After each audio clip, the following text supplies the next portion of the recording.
محمد المصطفى أحمد المجتبى الذي كان نبيا وآدم بين الطين والماء وعلى آله وأصحابه الكرماء والشرفاء والتابعين لهم بالإحسان إلى يوم الجزاء. أما بعد فأعوذ بالله من الشيطان الرجيم. بسم الله الرحمن الرحيم. محمد رسول الله صدق الله مولانا العظيم وصدق رسوله النبي الكريم الأمين. إن الله وملائكته يصلون على النبي يا أيها الذين آمنوا صلوا عليه وسلموا تسليما. درود پاک. الصلاة والسلام عليك يا سيدي يا رسول الله وعلى آلك وأصحابك يا سيدي يا حبيب الله. الصلاة والسلام عليك يا رحمة للعالمين وعلى آلك وأصحابك يا شفيع المذنبين. الصلاة والسلام عليك يا قائد الغر المهجلين وعلى آلك وأصحابك يا إمام الأنبياء والمرسلين. صاحب صدر گرامی قدر، واجب الاحترام مشائخ اعظام، علماء کرام، بزرگ اور بھائیوں،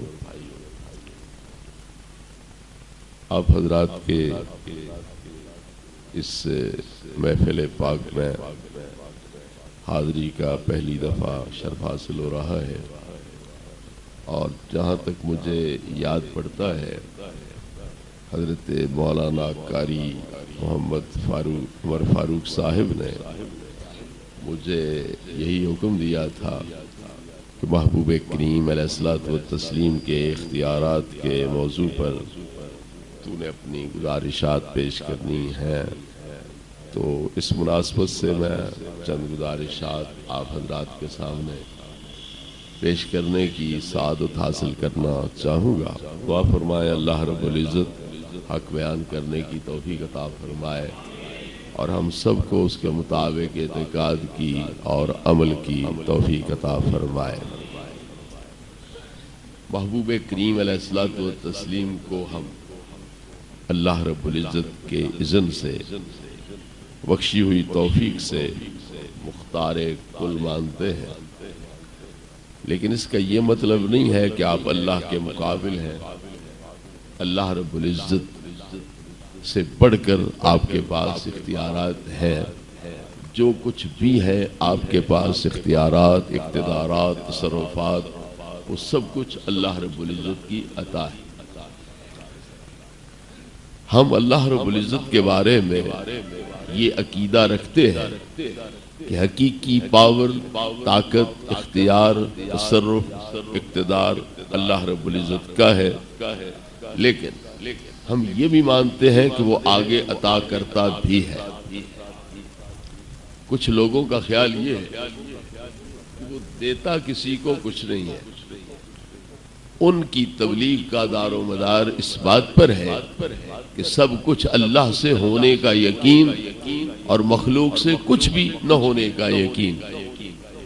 وہ یہ کہتے ہیں توحید ان کی بھی پرانی ہے، توحید ہماری بھی پرانی ہے، مگر جو ہماری توحید ہے یہ موجب رحمت ہے، اور جو اس طرح کی توحید ہے وہ موجب لعنت ہے.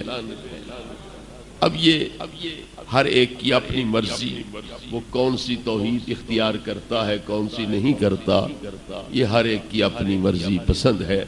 ہم کسی کو مجبور نہیں کر سکتے کہ وہ خواہ یہ توحید اپنائے وہ نہ اپنائے، یہ ان کا اپنا انتخاب ہے. اللہ رب العزت نے یہودیوں کے بارے میں قرآن مجید کے اندر فرمایا قالت الیہود ید اللہ مغلولہ. یہودیوں نے کہا کہ اللہ رب العزت مٹھیاں بند کر کے رکھتا ہے، کنجوسی کرتا ہے، بخیلی کا مظاہرہ کرتا ہے بڑا کچھ اس کے پاس پر دیتا نہیں ہے. یہ یہودیوں کی توحید ہے.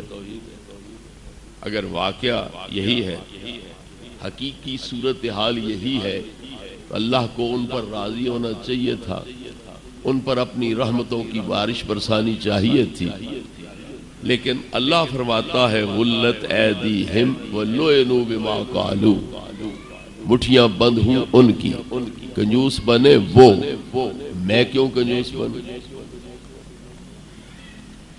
وَلُعِنُوا بِمَا قَالُوا، ان کے اس قول کی وجہ سے میں نے ان کو لعنتی بنا دیا۔ تو یہ کہنا کہ اللہ کے پاس بڑا کچھ ہے پر دیتا کسی کو کچھ نہیں، یہ یہودیوں والی توحید ہے اور یہ لعنت کی موجب۔ ہم سے اللہ کی لعنت کا بوجھ نہیں اٹھایا جا سکتا، اس لیے ہم یہ توحید نہیں اپنا سکتے۔ کوئی بہادر ہو، پہلوان ہو، اللہ کی لعنت کا بوجھ اٹھا سکے تو مرضی اس کی۔ ہم وہ توحید اپنائیں گے جس کی بدولت ہم اللہ کی رحمتوں کے حقدار ہیں، اور وہ توحید اللہ نے آپ بیان کی ہے، بل یداہ مبسوطتان، میرے دونوں ہاتھ کھلے۔ میں صرف ایک ہاتھ سے نہیں بانٹ رہا ہوں، میں دونوں ہاتھوں سے بانٹ رہا، تقسیم کر رہا ہوں۔ ينفق كيف يشاء، میں جس طرح چاہتا ہوں خرچ کرتا ہوں، مجھے کسی سے منظوری لینے کی ضرورت، مشورہ کرنے کی ضرورت نہیں ہے، اور مجھے کوئی خطرہ نہیں کہ میں اتنا اقتدار اختیار کسی کو دوں گا تو پیچھے بچے گا کیا۔ اس لیے بل یداہ مبسوطتان ينفق كيف يشاء، میرے دونوں ہاتھ کشادہ ہیں اور میں جس طرح پر چاہتا ہوں خرچ کرتا ہوں۔ اللہ رب العزت نے اپنی طرف سے یہ بیان کیا کہ میں کنجوسی کرنے والا نہیں، بخیلی کرنے والا نہیں، بلکہ میں سب کچھ عطا کرنے والا ہوں۔ تو یہودیوں کی توحید یہ ہے کہ اللہ کے پاس ہے بڑا کچھ پر دیتا کچھ نہیں، اور جو توحید اللہ کو پسند ہے وہ کیا ہے کہ سب کچھ ہے بھی صحیح اور سب کچھ دیتا بھی ہے۔ اللہ رب العزت نے یہودیوں کی طرف سے یہ گستاخی، بے ادبی اور اللہ کی شان کی تنقیص اور اس کی توہین کے بعد اپنے محبوب کریم علیہ السلام کو فرمایا کہ انہوں نے مجھے دکھ دیا، مجھے تکلیف پہنچائی، اے محبوب تو اپنی محبوبانہ زبان کے ساتھ میری شان بیان کر اور مجھے راحت پہنچا۔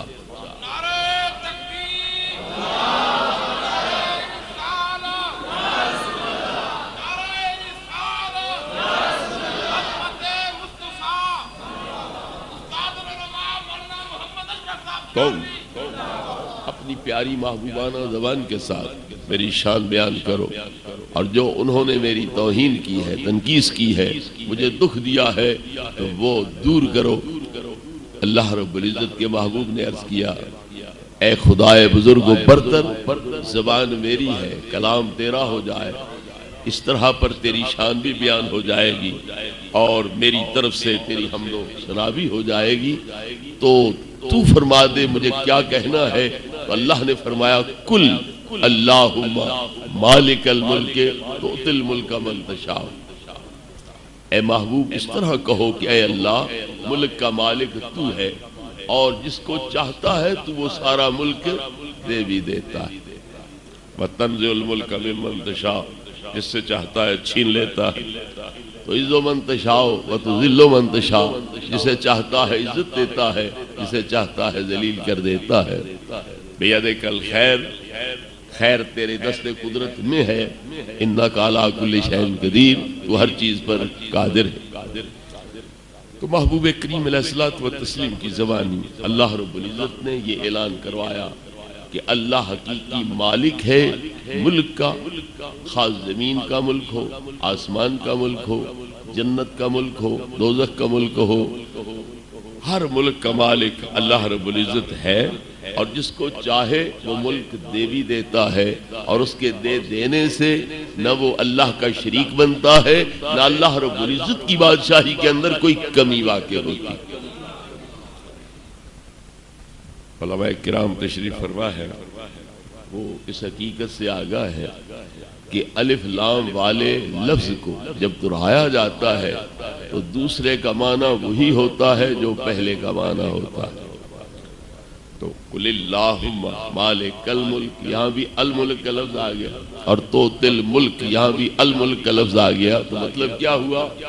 اللہ رب العزت جتنے ملک کا مالک ہے، وہ اگر کسی کو چاہے تو وہ سارے کا سارا ملک بھی عطا کر دے،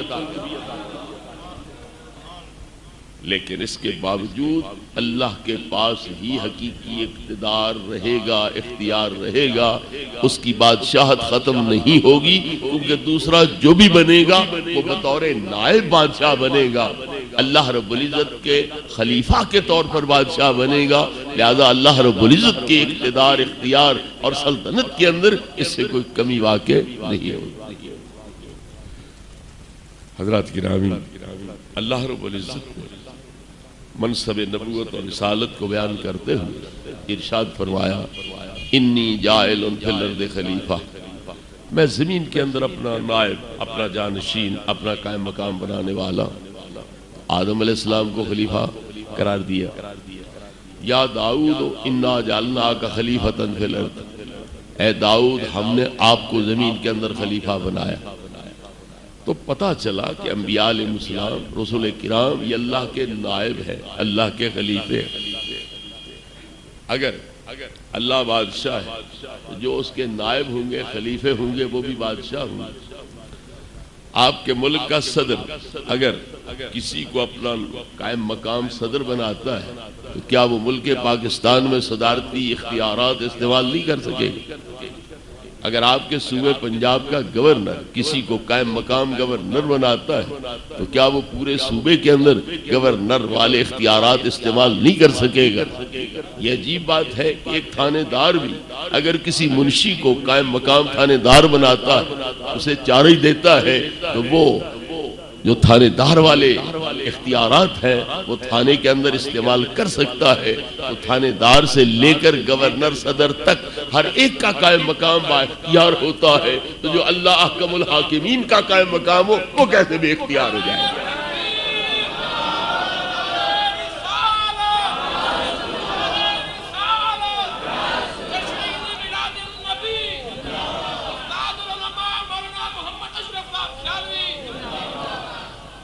پھر ہمارے آقا و مولا صلی اللہ علیہ وسلم صرف خلیفے ہی نہیں، تمام خلفاء کے سردار ہیں۔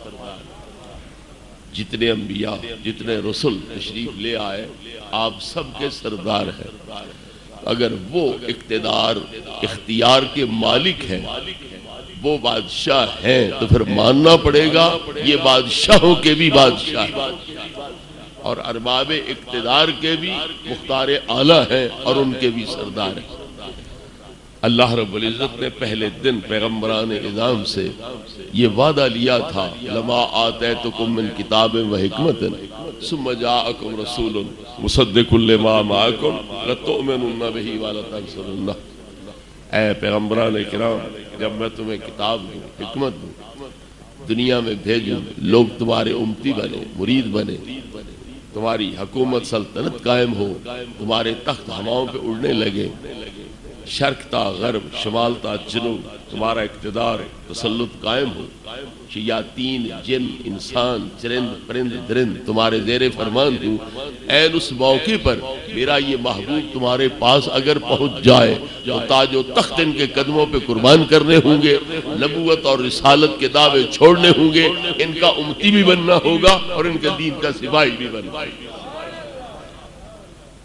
صرف اتنا کہہ کے خاموشی نہیں اختیار کی گئی، ہمیں اللہ نے حکم دیا ایمان لے آؤ، پوچھا نہیں لاتے ہو کہ نہیں، اقیم الصلاۃ، نماز قائم کرو، پھر نہیں پوچھا کرو گے کہ نہیں کرو گے، آتو الزکاۃ، زکوٰۃ دو، نہیں پوچھا دو گے کہ نہیں، دو تو جنت لے لو، نہیں تو دوزخ خرید لو۔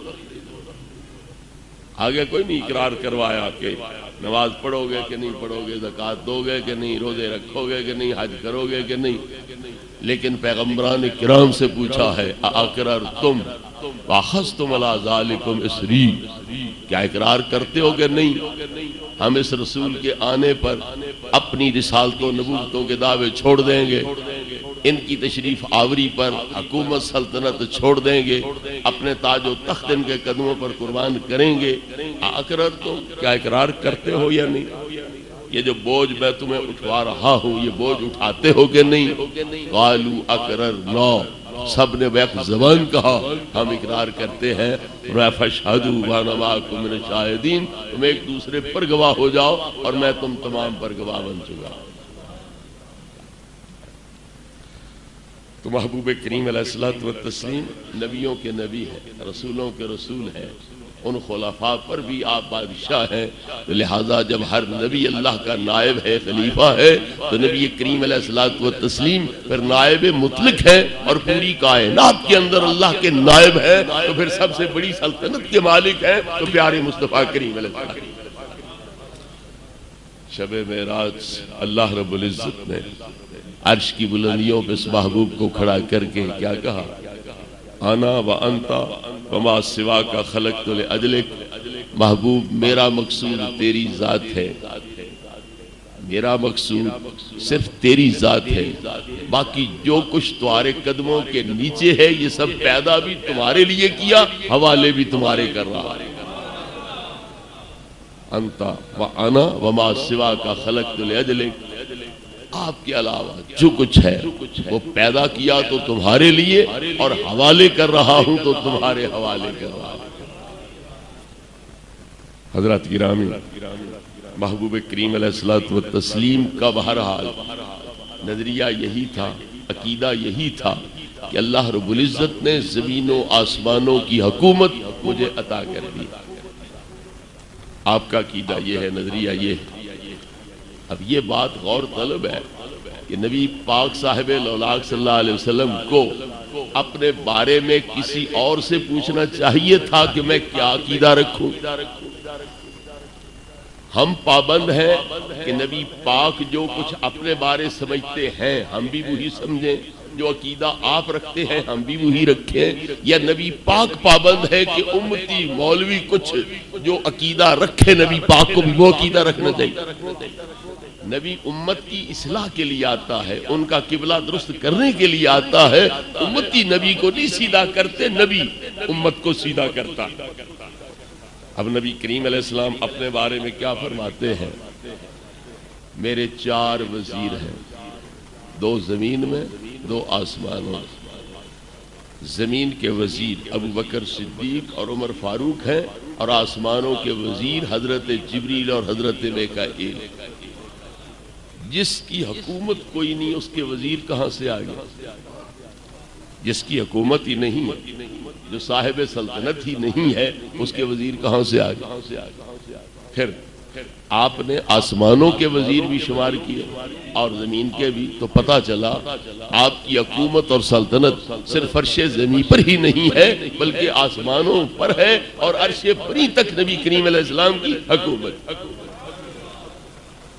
آپ کے وزراء سرحد پر نہیں بیٹھتے، واگے بارڈر پر نہیں بیٹھے، لاہور میں بیٹھتے ہیں، اسلام آباد میں بیٹھتے ہیں، سرحد پہ نہیں بیٹھتے۔ تو جبریل بھی آپ کا وزیر ہے، وہ سدرہ پہ بیٹھا ہے، تو پتہ چلا کہ وہ آپ کے ملک کی کوئی آخری حد نہیں ہے بلکہ آپ کا ملک کہیں آگے ہے اور جبریل اس سرحد سے اندر بیٹھا ہوا ہے۔ تو ماننا پڑے گا نبی کریم علیہ الصلوۃ والتسلیم کے ملک میں جہاں زمینیں داخل ہیں، آسمان بھی داخل ہے، اور رعیت میں جہاں جنات اور انسان داخل ہے وہاں ملائکہ بھی نبی پاک کی رعیت میں داخل ہے۔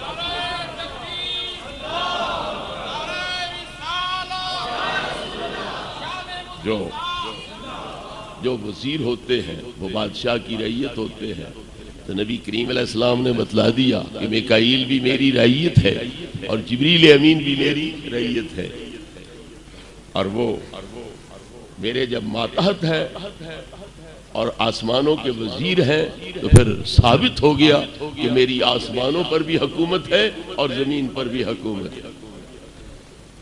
حضرات گرامی، اللہ رب العزت نے حضرت داؤد علیہ السلام کے بارے میں فرمایا آتیناہ ملکا عظیما، ہم نے ان کو عظیم سلطنت عطا فرمائی۔ آل ابراہیم علیہ السلام کے متعلق فرمایا آتیناہم ملکا عظیما، ہم نے ان کو بھی عظیم سلطنت عطا فرمائی۔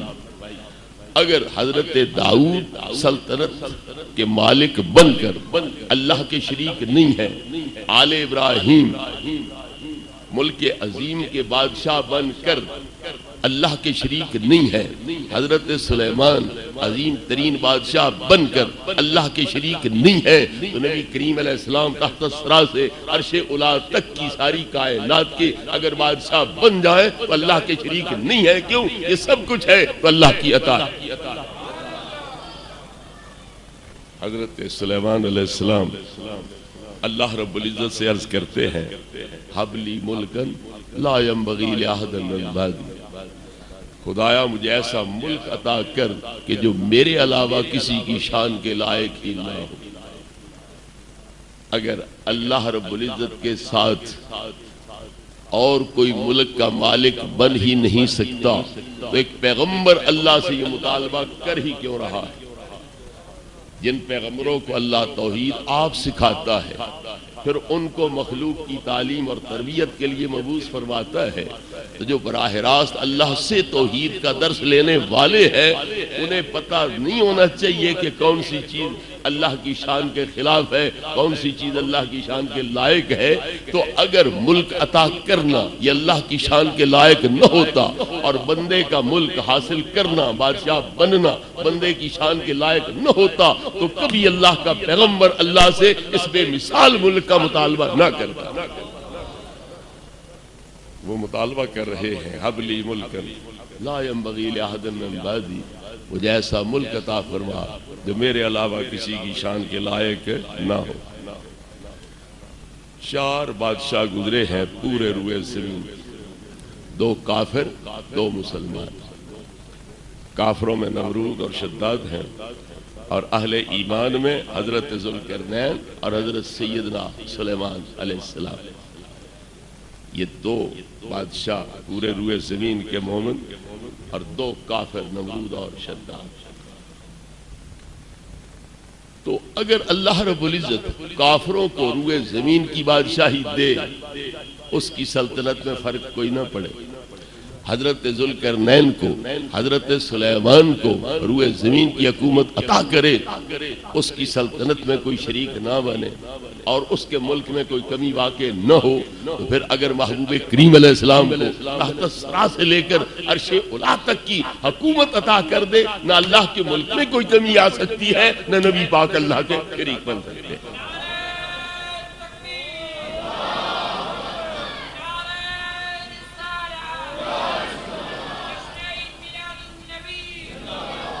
حضرات گرامی، حضرت سلیمان علیہ السلام کے بارے میں اللہ رب العزت فرماتا ہے فَسَخَّرْنَا لَهُ الرِّيحَ تَجْرِي بِأَمْرِهِ رُخَاءً حَيْثُ أَصَابَ وَالشَّيَاطِينَ كُلَّ بَنَّاءٍ وَغَوَّاصٍ وَآخَرِينَ مُقَرَّنِينَ فِي الْأَصْفَادِ هَذَا عَطَاؤُنَا فَامْنُنْ أَوْ أَمْسِكْ بِغَيْرِ حِسَابٍ۔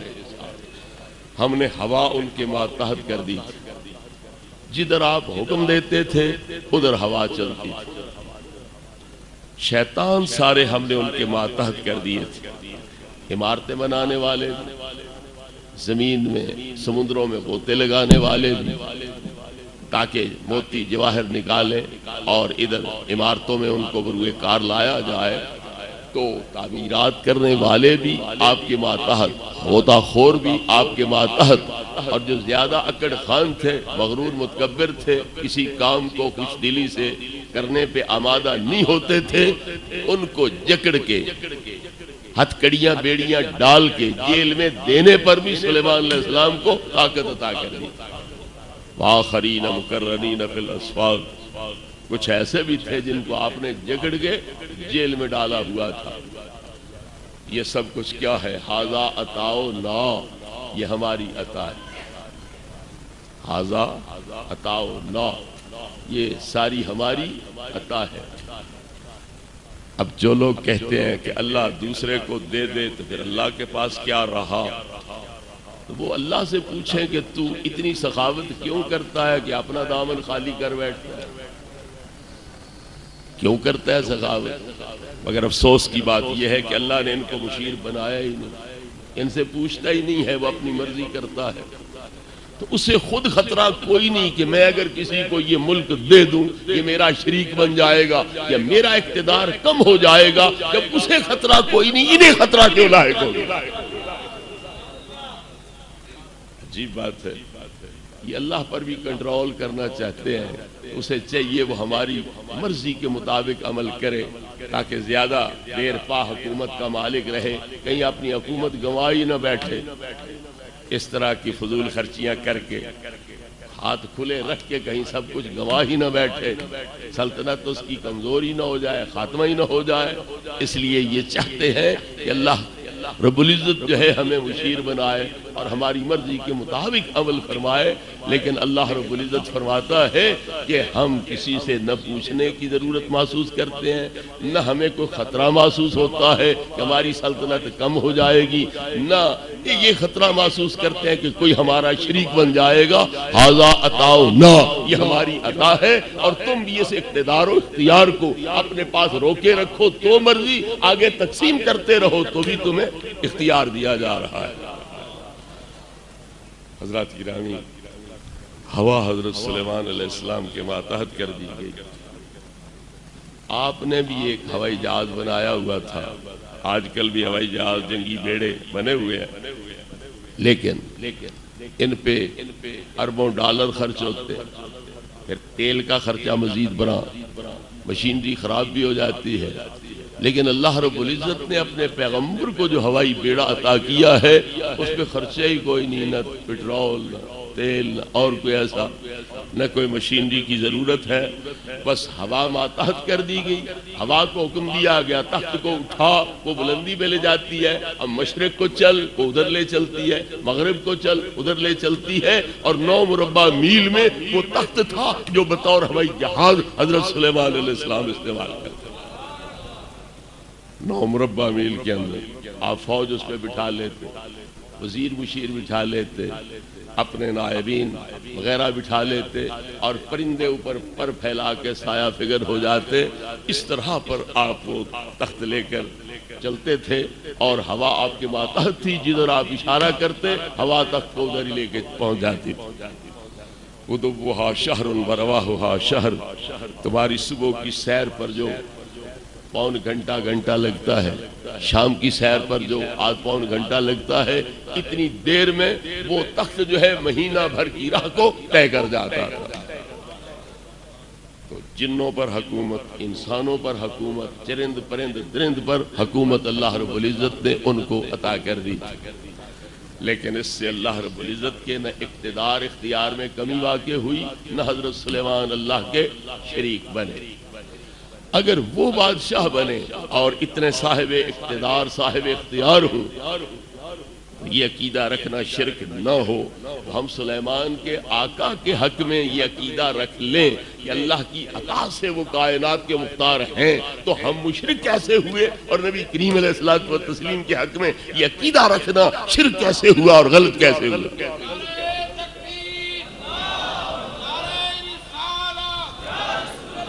حضرات محترم، ملک بغیر خزانے کے نہیں چلتا، تو کوئی خزانہ نبی پاک کے پاس تھا یا کوئی؟ لوگ تو ظاہر کو دیکھتے ہیں کہ مہینے گزر جاتے تھے، چولہے میں آگ ہی نہیں جلتی تھی۔ اگر کوئی اختیار ہوتا، اقتدار ہوتا تو اچھا کھاتے، اچھا پیتے، اچھا پہنتے۔ وہ بھوک کی وجہ سے زمین پہ لوٹتے رہتے تھے، پیٹ پہ پتھر باندھ لیتے تھے۔ اختیار ہوتا، اقتدار ہوتا، خزانے پاس ہوتے، پھر اس طرح کیوں گزارا کرتے؟ نبی کریم علیہ الصلوۃ والتسلیم ارشاد فرماتے ہیں کہ لو شئت لصارت معی ھذہ الجبال ذھبا، اگر میں چاہوں تو یہ پہاڑ سونا بن کے میرے ساتھ چلتے رہے۔ ان کی مرضی پر موقوف ہے کہ اگر وہ اجازت دیں، اگر وہ چاہیں تو پہاڑ سونا بن کے نبی پاک کے ساتھ چلتے رہے، لیکن انہوں نے جان بوجھ کے اس دنیا سے استفادہ نہیں کیا اور اپنے تمام تر اجر ثواب کو آخرت کے لیے ذخیرہ کرنا پسند فرمایا، اس لیے یہ سہولیات اختیار نہیں کی۔ عرض علیہ ربی لیجعل لی البطحاء ذہبا، اللہ نے مجھے پیشکش فرمائی کہ میں وادی بطحا ساری آپ کے لیے سونا بنا دیتا، آپ اپنے اوپر اپنے غلاموں کے اوپر اسے خرچ کرو۔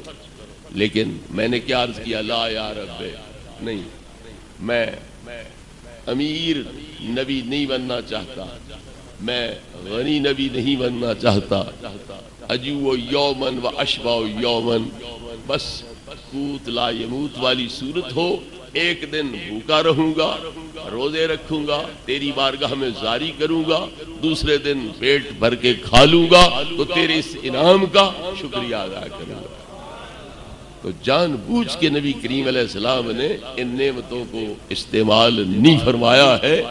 لوگ خالی ہاتھ بظاہر دیکھ کے سمجھتے ہیں اقتداری کوئی نہیں، اختیاری کوئی نہیں، ہاتھ میں شیء کوئی نہیں۔ تو امام اہل سنت فرماتے ہیں مالک کونین ہیں، وہ پاس کچھ رکھتے نہیں، دو جہاں کی نعمتیں ہیں ان کے خالی ہاتھ میں، کہ بظاہر ہاتھ خالی نظر آ رہے ہیں۔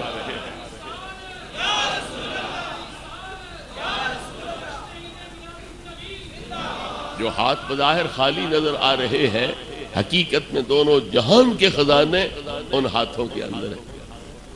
بخاری شریف، مسلم شریف، باقی صحیح کی حدیثیں ہیں۔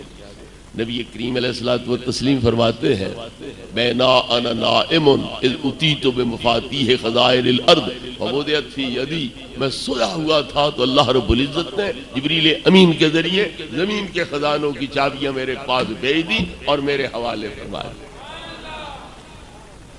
مسند امام احمد کی اور الوفاء ابن جوزی کی روایت ہے مقالید اوتیت بمقالید الدنیا، اللہ نے مجھے پوری دنیا کے خزانوں کی چابیاں عطا فرما دی۔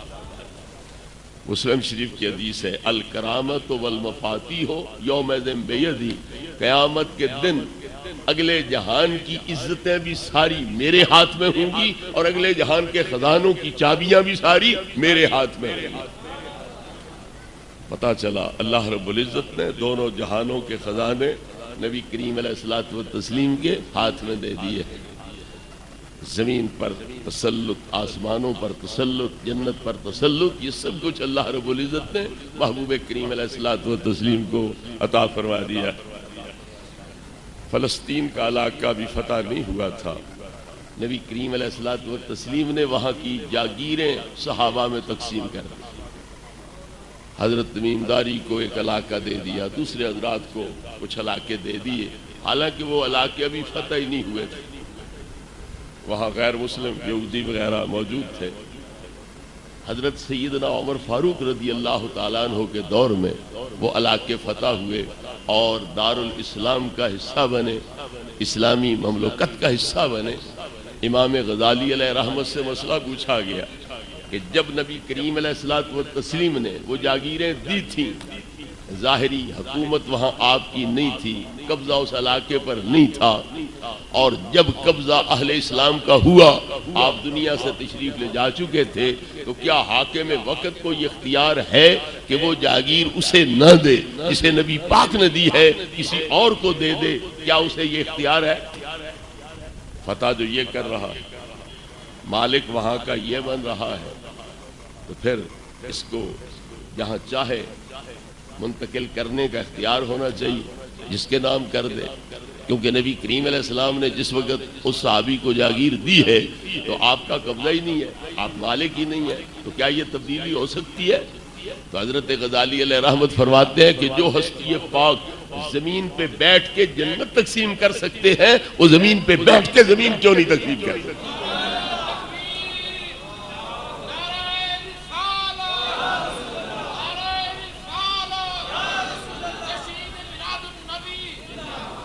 محبوب کریم علیہ الصلوۃ والتسلیم زمین پہ بیٹھ کے جنت تقسیم کر سکتے، اگر یہاں بیٹھ کے جنت جو 7ویں آسمان پر ہے وہ تقسیم کر سکتے ہیں، 6 7ویں کے درمیان ہے، وہ تقسیم کر سکتے ہیں، تو پھر یہاں زمین پہ بیٹھے ہوئے زمین کیوں نہیں تقسیم کر سکتے؟ لہذا جس کے نام نبی کریم علیہ السلام نے وہ جاگیر منتقل فرمائی ہے، کوئی مائی کا لال اسے اس سے لے کے دوسرے کے حوالے نہیں کر سکتا، قیامت تک وہ اور اس کی آل جو ہے وہی اس کی مالک رہے گی۔ اور امام غزالی علیہ رحمت نے ایک اور حدیث کی طرف اشارہ کیا جو مسلم شریف میں موجود ہے. نبی پاک صاحب الاولاق صلی اللہ علیہ وسلم کے غلام حضرت ربیعہ ابن کعب اسلمی رضی اللہ عنہ یہ رات دن آپ کی بارگاہ ناز میں خدمت کے لیے کمر بستہ ہوتے، حتیٰ کہ سوتے تھے تو نبی کریم علیہ الصلوۃ والتسلیم کے حجرہ پاک کی دہلیز کو سرہانہ بنا کے سوتے. کوئی روئی وغیرہ کا نرم تکیہ نہیں استعمال کرتے تھے، نبی کریم علیہ السلام کے حجرہ پاک کی دہلیز کو سرہانہ تکیہ بنا کے وہاں لیٹتے تھے تاکہ گہری نیند نہ آئے. جب نبی کریم علیہ الصلوۃ والتسلیم اٹھے میں خدمت کے لیے جاگ پڑوں اور حاضر بارگاہ ہو جاؤں. آدھی رات کے بعد کہیں سرکار جاگے، تہجد پڑھنے کا ارادہ فرمایا تو یہ کمر بستہ حاضر، یہ ادائے نیاز پسند آ گئی، یہ خدمت گزاری کی شان پسند آ گئی. دریائے کرم جوش پہ آیا اور فرمایا سل ربیعہ جو مانگنا ہے مانگنا، سل جو مانگنا ہے مانگنا. اگر ہر چیز نبی کریم علیہ السلام کے اختیار میں نہیں تھی تو پھر اتنی کھلی چھٹی کیسے دے دی جو مانگنا ہے مانگنا. اس سل کا مطلب کیا ہے؟ اللہ سے مانگ یا مجھ سے مانگ. ایک تو ہے مجھ سے مانگ، اطلب منی حاجتن، جو بھی تجھے حاجت درپیش ہے، جو بھی تیری کو ضرورت ہے وہ مجھ سے طلب کر. ایک تو یہ حکم دیا. دوسرا پابندی کوئی نہیں لگائی کہ درہم مانگ، دینار مانگ، زمین مانگ، مکان مانگ، کوئی لونڈی مانگ، غلام مانگ. پابندی کوئی نہیں لگائی. تو کھلی چھٹی ہو گئی کہ دنیا اور آخرت کی نعمتوں میں سے جو بھی تجھے پسند ہو اور جو تیری آرزو ہو وہ مجھ سے مانگ، میں تجھے عطا کرتا ہوں. اور یہ میں اپنی طرف سے معنی نہیں کر رہا، جو مسلمان اکابر ہیں علماء دیوبند کے نزدیک، ہمارے نزدیک بھی، اہل حدیثوں کے نزدیک بھی جو مسلمان شخصیات ہیں، یہ ان کا بیان کیا ہوا معنی ہے. حضرت علی قاری علیہ رحمت مرکات شرح مشکات میں سل کے تحت کیا فرماتے ہیں؟ اے اطلب منی حاجتن، جو بھی تیری حاجت ہے مجھ سے طلب کر. اور یہی ترجمہ علی قاری علیہ رحمت کے حوالے سے دیوبندی عالم مولانا شبیر احمد عثمانی فتح الملہم شرح مسلم میں ذکر کر رہے ہیں. اطلب منی حاجتن، مجھ سے اپنی حاجت طلب کر. حضرت شیخ محقق بھی یہی معنی ذکر کر رہے ہیں. حضرت شیخ فرماتے ہیں از اطلاق سوال کے فرمود سل اے بے خواہ و تخصیص نہ کر و مطلوب خاص معلوم می شود کے کار ہما و دست ہمت و کرامت اوست ہر چی خواہت و ہر کرا خواہت بزن پروردگار خود بے دے. نبی کریم علیہ السلام نے مطلقاً فرما دیا مانگ، پابندی کوئی نہیں لگائی کہ فلاں چیز مانگ فلاں نہ مانگنا. تو اس سے پتہ چلتا ہے کہ اللہ رب العزت نے اپنے خزانے نبی پاک کے حوالے کر دیے ہیں اور آپ کو تقسیم کا اذن عام دے رکھا ہے. لہذا آپ کو حق حاصل ہے کہ جس کو چاہیں، جو چاہیں، جب چاہیں آپ اللہ کی اجازت کے ساتھ عطا کر سکتے ہیں. آگے فرماتے ہیں اگر خیریت دنیا و عقبہ اور زوداری و درگاہش بیاؤ ہر چیز خواہی تمنا کن. دنیا کی خیرات، آخرت کی خیرات، جو کچھ بھی درکار ہے در مصطفیٰ پہ آ، جھولی پھیلا اور جہاں کی جس جہان کی خیرات تجھے مطلوب ہے اسی سے نبی پاک تیری جھولی بھر دیں گے. مالک کونین ہے وہ پاس کچھ رکھتے نہیں، دو جہاں کی نعمتیں ہیں ان کے خالی ہاتھ میں. حضرت علی قاری علیہ رحمت مرکات شرح مشکات میں فرماتے ہیں کہ نبی کریم علیہ السلام نے فرمایا سل تو یوخذ من حاضل اطلاق ان اللہ مکانہ من اعطاء ما اراد من خزائنہ ومن ثم ادى ذلك ائمتنا من خصائص ہی صلی اللہ علیہ وسلم انہ یؤتی من شاء ما شاء. نبی کریم علیہ السلام نے مطلقاً فرما دیا مانگ. اس سے پتہ چلتا ہے کہ اللہ رب العزت نے اپنے خزانے بانٹنے اور لوگوں کو عطا کرنے کا نبی کریم علیہ السلام کو اختیار دے رکھا ہے. اور ہمارے ائمہ نے، وہ اپنی بات نہیں کر رہے، اپنے سے پہلے جو اکابرین امت ہیں ان کی بات کر رہے ہیں کہ انہوں نے نبی پاک کی یہ خصوصیت یہاں سے سمجھی ہے کہ آپ اللہ کے خزانوں میں سے جس کو چاہیں جو چاہیں جب چاہیں عطا فرما سکتے ہیں۔ تو اللہ تبارک و تعالیٰ نے دونوں جہان کی نعمتیں نبی کریم علیہ السلام کے ہاتھ میں دے دی ہیں، حاکم اور سلطان بھی بنا دیا ہے اور مالک اور صاحب تصرف بھی بنا دیا ہے، جس کو جو چاہیں آپ عطا فرما سکتے ہیں۔ یہ دو پہلو ہیں، ایک مالکی ایک بادشاہی، ایک مالکی والا دوسرا بادشاہی والا۔ ہمارے ملک کا صدر تمہارا مکان بیچ سکتے ہیں، مالک نہیں، مالک تم ہو۔ وہ آرڈر دے سکتا ہے، امر نہی والا حکم چلا سکتا ہے، مگر مالک نہیں ہے۔ اور کبھی مالک ہوتا ہے، تم اپنے مکان کے مالک ہو، لیکن امر نہی کے مالک نہیں، بادشاہ نہیں ہو۔ تو مالک ہو بادشاہ نہ ہو، بادشاہ ہو مالک نہ ہو، یہ بھی ہو سکتا ہے۔ اور یہ بھی ہو سکتا ہے کہ مالک بھی ہو بادشاہ بھی ہو۔ اس طرح اللہ رب العزت مالک بھی ہے، ملک بھی ہے، بادشاہ بھی ہے اور صاحب ملکیت بھی ہے۔ تو اللہ کی نیابت کے طور پر نبی پاک کو بھی دونوں شانیں حاصل ہیں۔ آپ کائنات کے مالک بھی ہیں اور کائنات کے بادشاہ بھی ہیں۔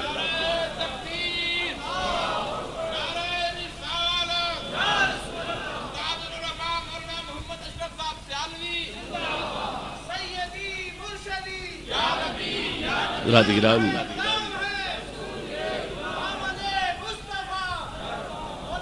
صحابی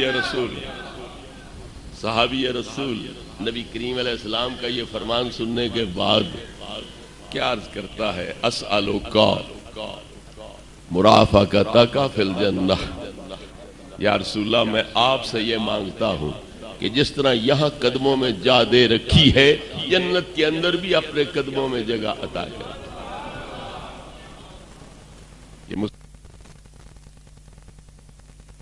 جنت کی ضمانت بھی دو، اور جنت کی جو آپ والی جنت ہے اس کی ضمانت دو۔ نبیوں کے نبی کی جنت سب سے عرفہ و اعلیٰ جنت، جہاں انبیاء بھی نہیں جائیں گے بطور رہائش کے، وہاں نہیں، ویسے تو حاضری دیتے رہیں گے، لیکن سکونت وہاں اختیار کریں، وہ ان کے حصے کی جائیداد بن جائے، جاگیر بن جائے، اس لحاظ سے انبیاء بھی وہاں نہیں رہیں گے۔ لیکن جہاں آقا ہو نوکر اسی کوٹھی پر رہتا ہے، لہذا نبی الانبیاء جس جنت کے اندر رہیں گے، حضرت ربیعہ بھی نبی پاک کی نوکری کی صورت میں اسی جنت کے اندر رہیں گے۔ اسألک مرافقتک، یا رسول اللہ میں تم سے مانگتا ہوں۔ میں پہلے عرض کر گیا ہمارے اکابر نے کیا لکھا ہے، سل کا ترجمہ کہ اطلب منی حاجتن، مجھ سے اپنی حاجت طلب کرو۔ ہم بطور دلیل کے نہیں وہ حوالے پیش کرتے، کیونکہ دلیل تو ہمارے لیے یہ حدیث کا جملہ کافی ہے کہ نبی پاک نے فرمایا سل، مانگ۔ اگر نبی پاک کا مطلب یہ تھا اللہ سے مانگ تو صحابی اسأل اللہ کہتا، اسألک نہ کہتا۔ جب صحابی رسول اسألک کہہ رہا ہے تو پتا چلا نبی پاک کا مقصد کیا تھا، مجھ سے مانگ۔ اور صحابی بھی عرض کرتا ہے یا رسول اللہ میں تم سے مانگتا ہوں اور وہ جنت مانگتا ہوں جس میں آپ کا ٹھکانہ ہو۔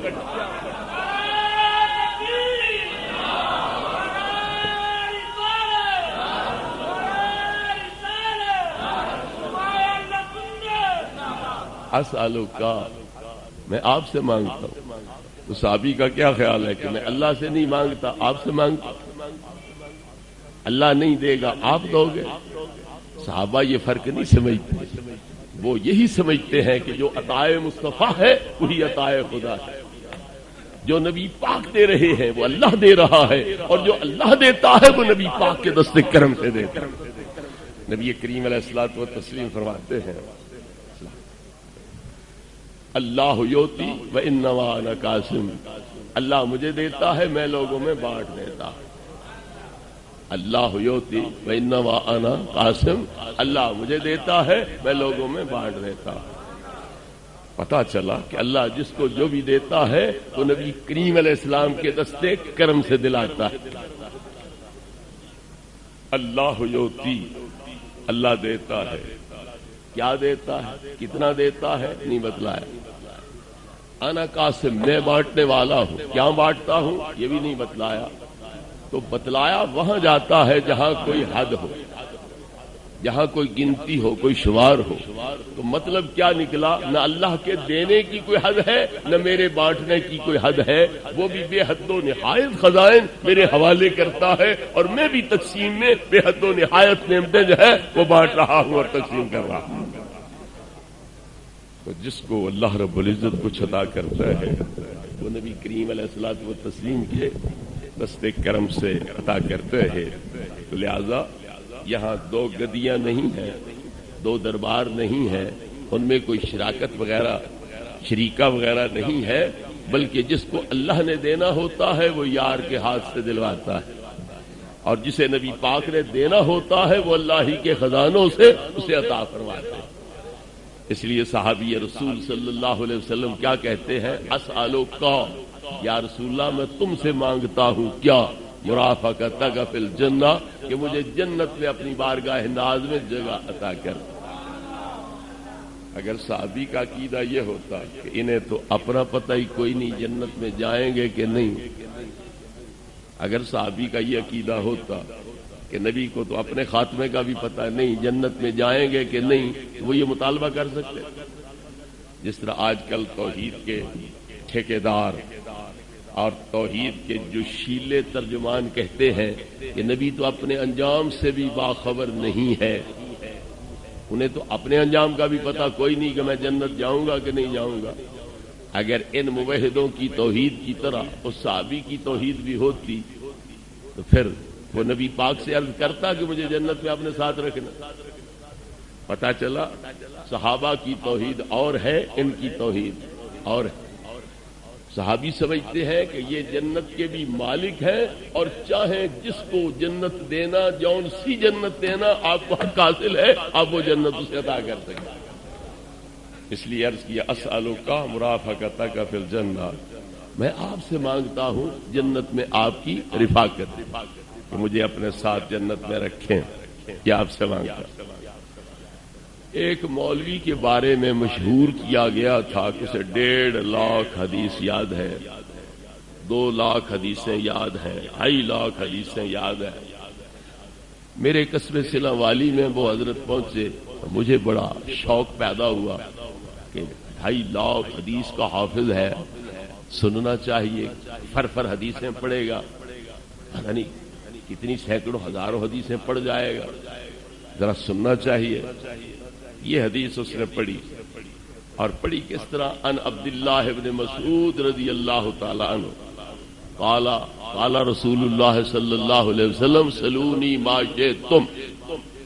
حالانکہ خدا پناہ دے ان ربیعہ ابن کعب الاسلمی ہے، اور قال رسول اللہ صلی اللہ علیہ وسلم سل یہ ہے. نہ ان عبداللہ ابن مسعود ہے نہ قال رسول اللہ صلی اللہ علیہ وسلم سلونی ما شئتم ہے. آگے حضرت ربیعہ نے جوابی طور پر جو عرض کیا تو وہ پڑھتے ہوئے کیا کہا؟ قال اسألک مرافقتک فی الجنہ. مرافقت یہ وقف درمیان میں کرنا، مضاف پر وقف کر دینا، یہ کون سی نحو ہے؟ اسألک مرافقتک یہ پڑھنا چاہیے تھا، وہ پڑھتا ہے مرافقتک فی الجنہ. آگے آوا غیر ذالک آیا تو اپنے ایمان کا بیڑا غرق کر دیا. نبی کریم علیہ السلام سے صحابی عرض کرتا ہے یا رسول اللہ میں آپ سے مانگتا ہوں کہ جنت میں مجھے اپنا ساتھی بنائے، وہاں اپنے قدموں میں مجھے جگہ عطا فرمائے، میں آپ سے یہ مانگتا ہوں. نبی کریم علیہ السلام نے فرمایا آوا غیر ذالک، اس سے کوئی اور بہتر چیز نظر آتی ہے تو وہ مانگو.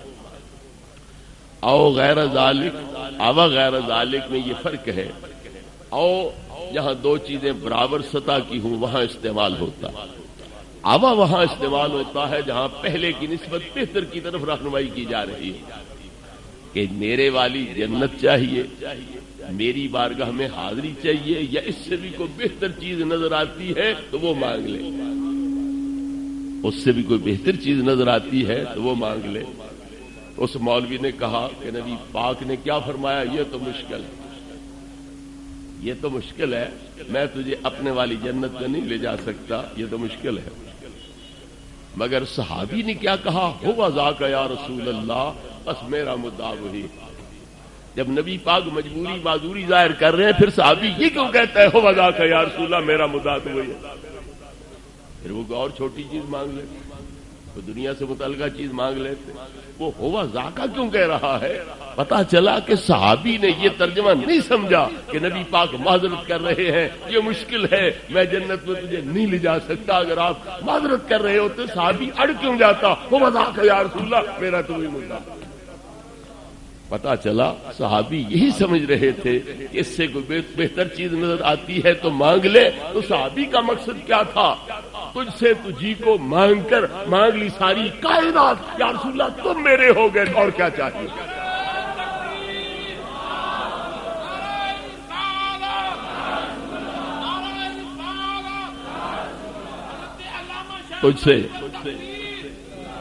تجھ سے مانگوں میں تجھی کو کہ سبھی کچھ مل جائے، 100 سوالوں سے یہی ایک سوال اچھا ہے، یا رسول اللہ تم مل گئے، تمہاری بارگاہ کی حاضری مل گئی، تو اور کیا چاہیے؟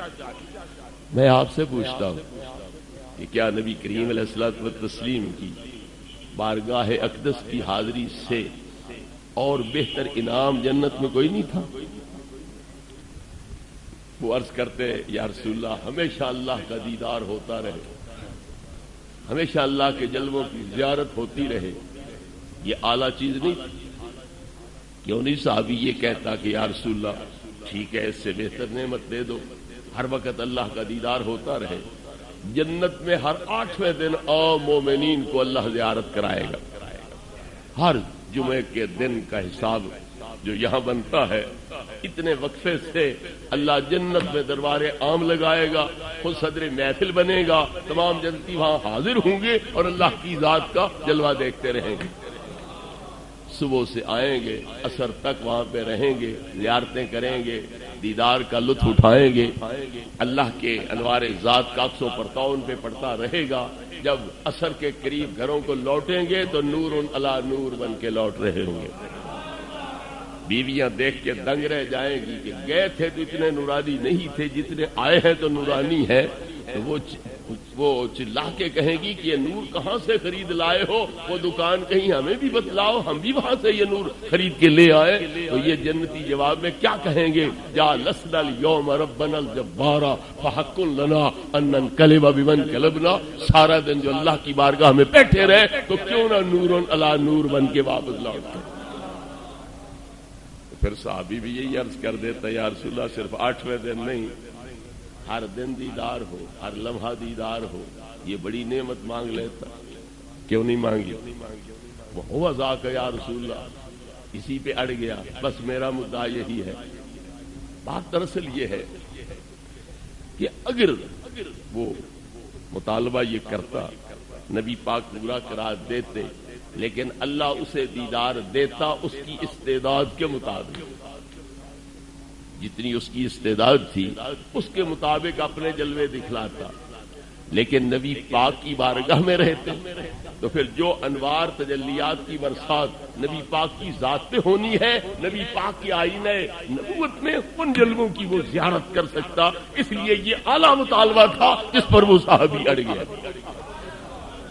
اس کی میں ایک نظیر آپ کے سامنے پیش کروں۔ حضرت بایزید کا ایک مرید تھا، اس نے کوئی وظیفے وغیرہ پوچھے، ذرا آواز کم کرو۔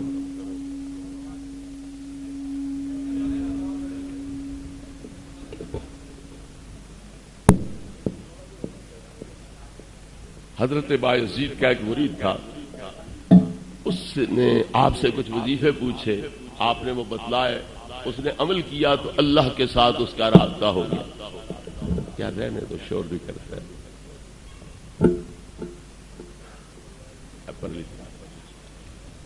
اللہ رب العزت کے ساتھ اس مرید کا رابطہ ہو گیا۔ اب اس نے بایزید کے پاس آنا جانا چھوڑ دیا۔ کیوں؟ رویت اللہ اغنتنی عن رویت بایزید، مجھے اللہ کے دیدار نے بایزید کے دیدار سے بے نیاز کر دیا۔ پیر ایک پل ہوتا ہے، اس کو پار جانے کے لیے استعمال کیا جاتا ہے۔ پیر ایک سیڑھی ہوتا ہے، جسے مکان کی چھت پر جانے کے لیے استعمال کیا جاتا ہے۔ اب کو پل یا سیڑھی کو کندھوں پر تو تھوڑا ہی اٹھائے رکھنا ہوتا ہے، استعمال کر لی، پار چلا گیا، چھت پہ چڑھ گیا، اللہ اللہ خیر دلہ. اس نے کہا مقصد تھا خدا کا وصل، وہ نصیب ہو گیا، اب میں نے بایزید کو کیا کرنا ہے، لہذا آنا جانا چھوڑ دیا. پیر بھائیوں نے کہا چل یار تجھے یہاں اللہ کا دیدار ہوتا ہے تو وہاں بھی ہوتا رہے گا، پیر کی زیارت بھی کر لے، اللہ کا دیدار بھی وہاں کرتے رہنا، یہاں ہو سکتا ہے وہاں نہیں ہو سکتا. چل گھیر گار کے لے گئے. جو ہی وہاں حاضر ہوا، حضرت بایزید کے چہرے پہ نظر پڑی تو غش کھا کے گرا اور مر گیا. پیر بھائیوں نے کہا بڑا جھوٹا تھا، بڑا لعنتی تھا، دعویٰ کرتا تھا میں اللہ کا دیدار کرتا رہتا ہوں اور اللہ کے ایک بندے کا دیدار کر نہیں سکا، اللہ کا کیسے کر سکتا، یہ تو جھوٹ بولتا تھا، لعنتی تھا. حضرت بایزید کے پاس جا کے صورتحال بیان کی، یہ دعوے اس طرح کے کرتا تھا، حال اس کا یہ ہو گیا، تمہیں دیکھتے ہی غش کھا کے گرا اور مر گیا، تو بڑا جھوٹا لعنتی تھا. آپ نے فرمایا نہیں، جھوٹا نہیں تھا، غلط بیانی نہیں کرتا تھا، وہ صحیح بات کرتا تھا. حضور یہ عجیب تماشا ہے، جو اللہ کو دیکھ سکے وہ تمہیں نہیں دیکھ سکتا. نہیں بات یہ نہیں ہے، اللہ اپنے جلوے سے دکھلاتا تھا پر اس کی استعداد کے مطابق دکھلاتا تھا، اور مجھ پر جو انوار اللہ رب العزت نازل کر رہا ہے وہ میری استعداد کے مطابق ہے. تو جب اس کی استعداد ناقص تھی، میری استعداد اس سے بہت ارفع و اعلیٰ تھی، تو پھر یہ جلوے جو مجھ پر نازل ہو رہے تھے، وہ انوار کی جو جن کی برسات مجھ پہ ہو رہی تھی، وہ اس کی استعداد سے بالا تر تھے، اس لیے یہ برداشت نہیں کر سکا اور غش کھا کے گرا ہے اور مر گیا. اب وہ حدیث سمجھنے کی آپ کوشش فرمائیں کہ صحابی رسول نے اعلیٰ مطالبہ جو ہے اس پہ ڈٹ گئے اور اس کو چھوڑا نہیں ہے. نبی پاک نے جو امتحان لینا چاہا وہ اس میں کامیاب ہو گیا کہ یا رسول اللہ میں آپ کی بارگاہ میں رہوں گا اور یہاں آپ کے آئینہ نبوت کے اندر اللہ کے انوار و تجلیات کا مشاہدہ کروں گا، یہ میرے لیے بہتر ہے اس سے کہ میں براہ راست اللہ رب العزت کی ذات کے جلووں کا مشاہدہ کروں. تو صحابی رسول صلی اللہ علیہ وسلم عرض کرتے ہیں ہو بذاک یا رسول اللہ، میرا مدعا وہی ہے. اب نبی کریم علیہ السلام حکیم بھی ہے، امت کی مرضوں کو بھی جانتے ہیں، ان کا علاج بھی آپ تجویز فرماتے ہیں. جس طرح ہمیں تسلی ہے نبی پاک شفاعت کریں گے، ہے نا تسلی کہ نبی پاک شفاعت کریں گے، اس کا فائدہ ہم نے کیا اٹھایا، عمل چھوڑ دیا. جب نبی پاک نے شفاعت کر دی ہے تو پھر یہ چکی پیسنے کی کیا ضرورت، یہ محنتیں مشقتیں کرنے کی کیا ضرورت. مزے سے سویا کرو، گناہ جتنے ہو سکیں وہ کیا کرو، نبی پاک شفاعت کریں گے، چھڑا لیں گے. لہذا شفاعت کا وہ یہ فائدہ اٹھاتے ہیں، اور نبی کریم علیہ الصلوۃ والتسلیم کی شفاعت کے اس نظریے کا یہ نفع اٹھانا چاہتے ہیں کہ نفس کو خوش کر لے، شیطان کو خوش کر لے، اور جتنے گناہ کر سکتے ہیں پورا زور لگا کے وہ گناہ کرے. اس لیے نبی کریم علیہ السلام نے کیا فرمایا، فَعَيْنِي عَلَى نَفْسِكَ بِكَثْرَةِ السُّجُودِ، میں تو وعدہ کر رہا ہوں، لجپال ہوں، لجپالی کروں گا، جنت میں لے جاؤں گا، پر تانے نہ دلوانا کہ اس نکمے کو ساتھ کیوں لے جا رہے. تیرا نفس کہے گا اتنے بڑے لجپال نبی نے ضمانت دے دی اپنے والی جنت میں لے جانے کی، چھوڑ رویہ، اب محنت کرنے کی کیا ضرورت، اتنی تکلیف اٹھانے کی کیا ضرورت، اتنی محنت مشقت کرنے کی کیا ضرورت. تو نفس کے داؤ میں نہ آنا، نفس کے جال میں نہ پھنسنا، اس کی چال میں نہ آنا، میری شریعت پہ عمل بھی کرتے رہنا. اور میں وعدہ کر رہا ہوں کہ میں اس خدمت کے صلے میں تجھے اپنے والی جنت کے اندر لے جاؤں گا.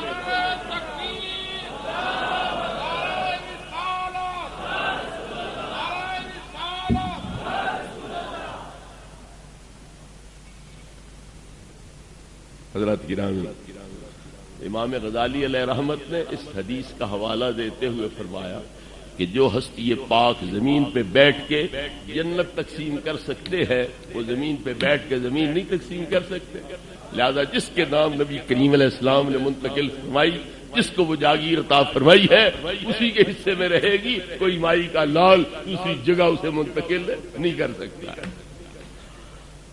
محبوب کریم علیہ الصلوۃ والتسلیم کی بارگاہ ناز میں ایک صحابی حاضر ہوئے، شکایت کی یا رسول اللہ میرے باغ میں ایک بندے کی 2-3 کھجوریں ہیں، وہ کبھی صبح پہنچ جاتا ہے، کبھی شام پہنچ جاتا ہے، کبھی آدھی رات پہنچ جاتا ہے اپنی کھجوروں کے بہانے باغ میں. میرے بال بچے وہاں ہیں، اس کے آنے جانے سے مجھے بڑی تکلیف پہنچتی ہے. میری دوسری جگہ کھجوریں ہیں، یہ وہاں سے لے لے، میں دینے کو تیار ہوں، زیادہ لے لے میں دینے کو تیار ہوں، قیمت لے لے چھوڑ دے کھجوریں پھر بھی، کیونکہ میں بال بچے سمیت وہاں رہائش پذیر ہوں. اس کے وقت بے وقت آنے سے میرے لیے پریشانی، میری بیوی بچوں کے لیے پریشانی ہے. آپ سفارش فرمائیں کہ وہ تبدیلی کر لیں. نبی کریم علیہ الصلوۃ والتسلیم نے اسے بلایا اور فرمایا تیرے آنے جانے سے اس تیرے بھائی کو تکلیف ہے، لہذا تو یہ کھجوریں چھوڑ دے، اس کی دوسری جگہ سے کھجوریں لے لے. اس نے عرض کیا حضور میری جدی جائیداد ہے، باپ دادے کی نشانی ہے، میں نہیں دے سکتا. نبی پاک صلی اللہ علیہ وسلم نے فرمایا کہ بے نی ہے بے اسکن فل جنت، اس کے بدلے مجھ سے جنت میں سے لے لے اور یہ چھوڑ دے. دنیا کی کھجوریں اگر تیرے بارے میں نہیں تو جدی جائیداد کو زیادہ اہمیت دیتا ہے، تو جنت کی کھجوروں سے تو زیادہ اہمیت کی حامل نہیں ہے نا. لہذا تو کیا کر، مجھ سے جنت میں اس کے بدلے لے لے اور یہ اس کو دے دے اور چھوڑ دے. پتا چلا کہ نبی کریم علیہ السلام کو صرف یہ نہیں کہ اپنے انجام کا پتہ ہے، بلکہ یہ بھی پتا ہے کہ جنت میرے ملک میں اللہ نے دے دی ہے اور میں یہاں بیٹھ کے اس کے سودے بھی کر سکتا ہوں، اس کی بے کرا بھی کر سکتا ہوں.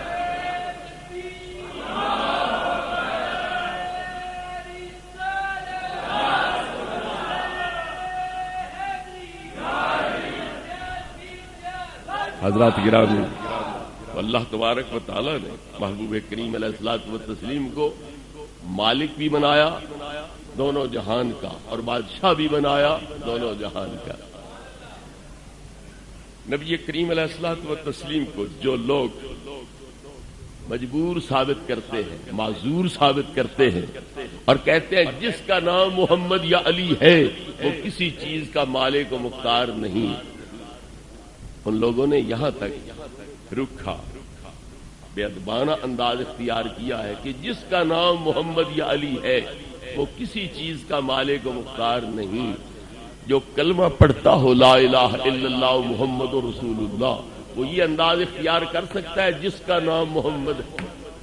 یہ تو تجاہل ہے کہ مجھے تو پتہ نہیں محمد کون ہے، اور جون بھی ہے وہ مالک مختار کوئی نہیں.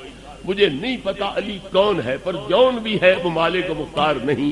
یہ تجاہل ہے، اپنے آپ کو لا علم ظاہر کر رہا ہے کہ مجھے نہیں پتا محمد کون ہے، مجھے نہیں پتا علی کون ہے، پر جون بھی ہے وہ کسی چیز کے مالک و مختار نہیں ہے.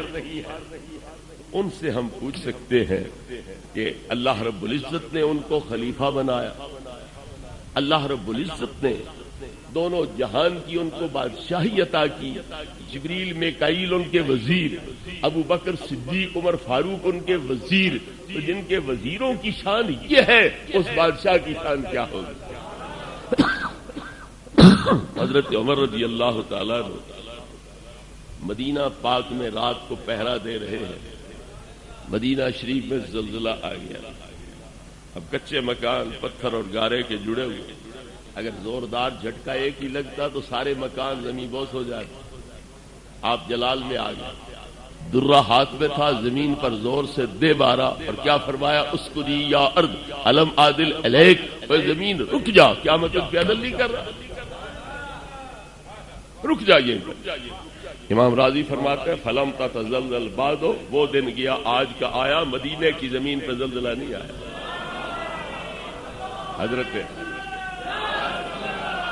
حضرت راضی کو بھی صدیاں بیت گئی دنیا سے کوچ کیے، مدینہ کی زمین پر ان کی وفات کے بعد سے آج تک بھی زلزلہ نہیں آیا اور آئے گا تو قیامت کو آئے گا، اس سے پہلے نہیں آ سکتا. یہ نبی پاک کے ایک وزیر کی پاور اور طاقت ہے، تو پھر اس وزیر کے بادشاہ کی طاقت پاور کیا ہوگی. مصر فتح ہو گیا، دریائے نیل. عادت یہ تھی کہ سال بسال کنواری لڑکی زیورات سے لدی نئے پارچات سے سجی اس کی بھیڑ چڑھائی جاتی تھی تو وہ سال بھر کا پانی دیتا تھا. اگر وہ جان نہ لیتا اس بے گناہ لڑکی کی، بے قصور لڑکی کی جان نہ لیتا تو وہ پانی نہیں دیتا تھا. جب مصر فتح ہو گیا تو مصر کے فاتح حضرت عمرو بن عاص نے یہ ظالمانہ کافرانہ رسم بند کر دریا نے پانی بند کر دیا. اب لوگ قحط سالی کا شکار ہو گئے، گھر بار چھوڑ کے وہاں سے نکلنے لگے. اب یہ اسلام کے لیے ہتک والا پہلو تھا کہ جب تک وہاں کفر تھا لوگ فرحاں شاداں تھے، خوش خرم تھے، آباد تھے. اسلام آیا تو قحط سالیاں پڑ گئی، روڑا ہو گیا، خشک سالی ہو گئی. وہ نکل رہے ہیں، گھر بار چھوڑ رہے ہیں. تو مدینہ پاک عریضہ لکھا سیدنا عمر رضی اللہ عنہ کی بارگاہ میں کہ وہ کافرانہ رسم تو میں نے بند کی پر پانی دریا نے بند کر دیا.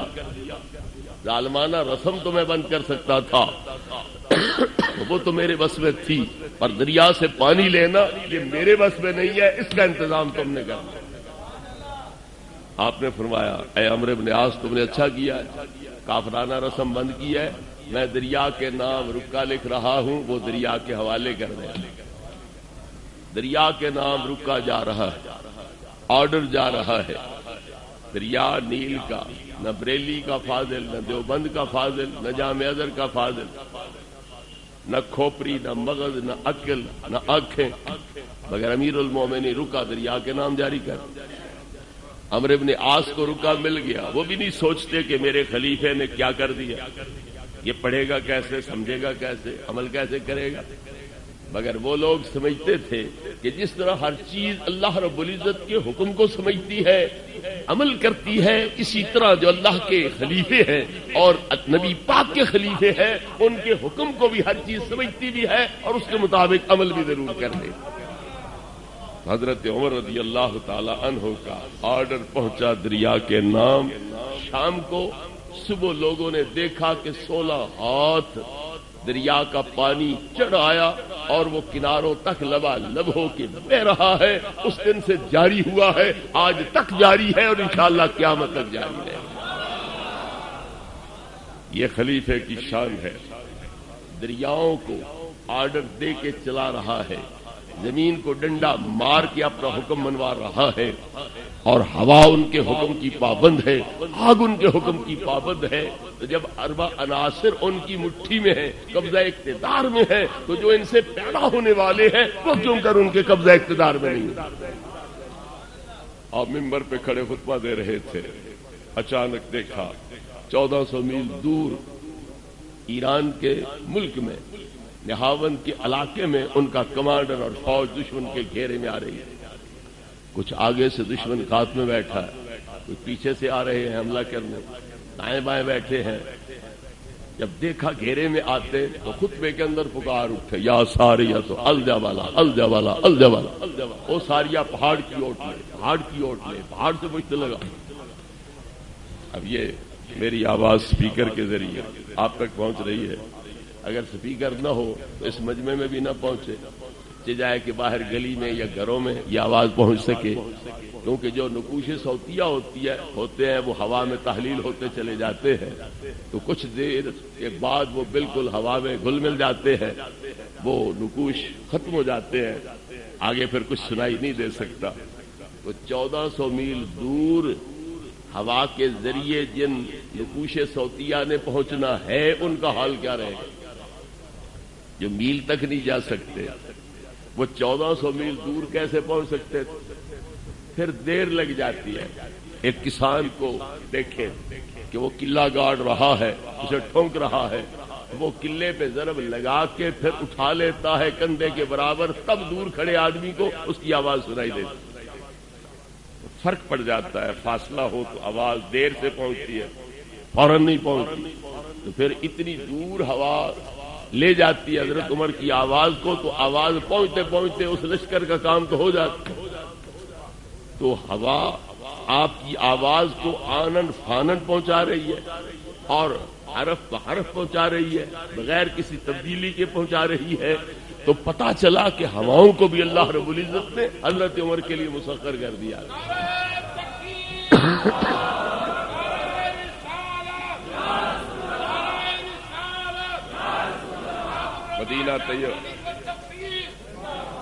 مدینہ طیبہ میں آگ لگی، ہر ہیلا کیا گیا، بجھنے نہ پائی۔ جب ہر ظاہری سبب بے اثر ہو گیا، ہر ہیلا ہروا بیکار ہو گیا، تو آخر میں آپ نے اپنی خداداد پاور استعمال کرتے ہوئے کاغذ کے پرزے پر آگ کے نام آرڈر جاری کیا، اسکنی یا نار، اے آگ بجھ جا اور سکون ہو جا، بھڑکنا بند کر دے۔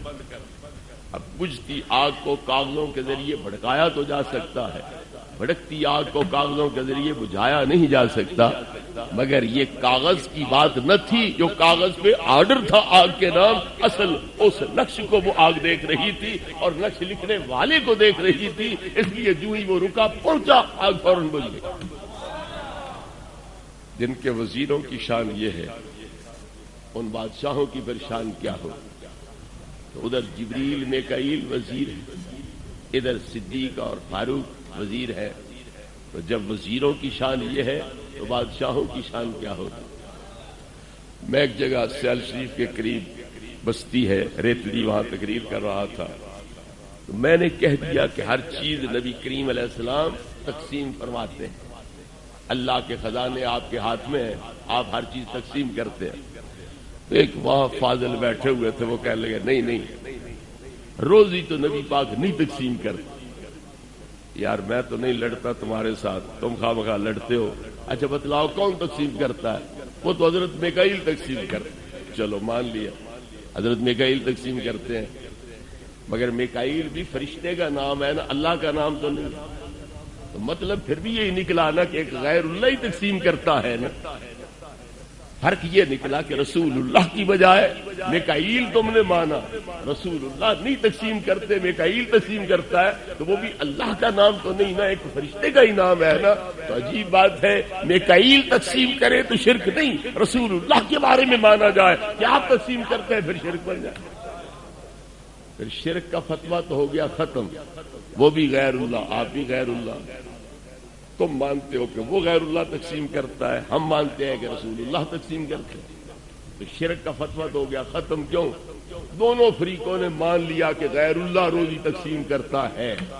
اب آ گیا شخصیات کا معاملہ کہ تمہیں یہ برداشت نہیں کہ رسول پاک کو یہ اختیار مانا جائے، اوروں کو مان سکتے ہو، رسول پاک میں نہیں مان سکتے۔ اور ہمارا عقیدہ یہ ہے کہ جو کسی کو بھی منصب ملتا ہے، اعزاز ملتا ہے، نبی پاک کی نگاہ سے ملتا ہے، آپ کے طفیل ملتا ہے، تو پہلے قاسم ارزاق الہیہ نبی پاک کی ذات ہے، وہ بطور امتی کے نبی پاک کی نعمت کے طور پر یہ روزیاں تقسیم کرتے۔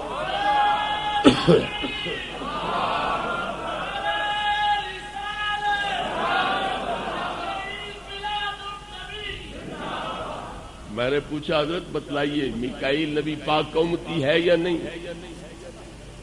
میکائیل نبی کریم علیہ السلام کا امتی ہے کہ نہیں؟ مولوی صاحب چپ ہو گیا، وہ جو علاقے کے ذمہ دار تھے وہ بھی بیٹھے تھے، اور یہ ذرا نیچ قوم کا آدمی تھا، انہوں نے دبایا اسے، ڈنڈے دکھائے، بولتا کیوں نہیں؟ بتلا نا امتی ہے کہ نہیں؟ اسے ماننا پڑا، امتی تو ہے۔ اگر شرم کی بات ہے، امتی کو روزی تقسیم کرنے والا مانو تو شرک نہ ہو، اور نبی جو ہے اس امتی کا، اس کے لیے یہ منصب مانو کہ وہ روزیاں تقسیم کرتے ہیں، پھر شرک کے فتوے لگے۔ میں نے کہا یہ سیال شریف تمہارے ساتھ ہے، وہاں لنگر تقسیم ہوتا ہے، صبح بھی اعلان ہوتا ہے، درویشوں، مہمانوں، پیر بھائیوں، مسافروں، آ کے روٹی کھا لو جیو، صبح بھی اعلان ہوتا ہے، شام کو بھی اعلان ہوتا ہے، لیکن نہ سالن کی ہنڈیا پر سجادہ نشین بیٹھے ہوتے ہیں، نہ روٹیوں کے ٹوکرے پر سجادہ نشین بیٹھے ہوتے ہیں۔ تقسیم تو خادم ہی کرتے ہیں، مگر کوئی نہیں کہتا کہ یہ فلاں جمانے کا لنگر ہے، یا فلاں کھوکھر کا لنگر ہے، یا فلاں بھروانے کا لنگر ہے، ہر کوئی یہی کہتا ہے کہ پیر سیال کا لنگر، ہر کوئی یہی کہتا ہے۔ تو جب نبی پاک کا ایک امتی تقسیم کر رہا ہے تو سمجھا یہی جائے گا کہ اصل اللہ نے یہ خزانے دیے اس کے رسول کو، اس کے نبی کو، محمد کریم علیہ السلام کو، اور یہ امتی آپ کی نعمت کے طور پر لوگوں میں یہ روزیاں تقسیم کر رہا ہے۔ حضرات گرامی، تو نبی کریم علیہ الصلوۃ والتسلیم کو اللہ تبارک و تعالی نے بادشاہت بھی عطا فرمائی، مال کی بھی عطا فرمائی۔ حضرت زینب بنت جحش رضی اللہ عنہ یہ نبی کریم علیہ السلام کی پھوپھی زاد بہن بالغ ہو گئیں، جوان ہو گئیں۔ نبی کریم علیہ السلام نے ان کا رشتہ اپنے غلام حضرت زید کے لیے مانگا، اپنے پھوپھی زاد بہن کا رشتہ اپنے غلام حضرت زید کے لیے مانگا کہ یہ رشتہ مجھے چاہیے اپنے غلام کے لیے۔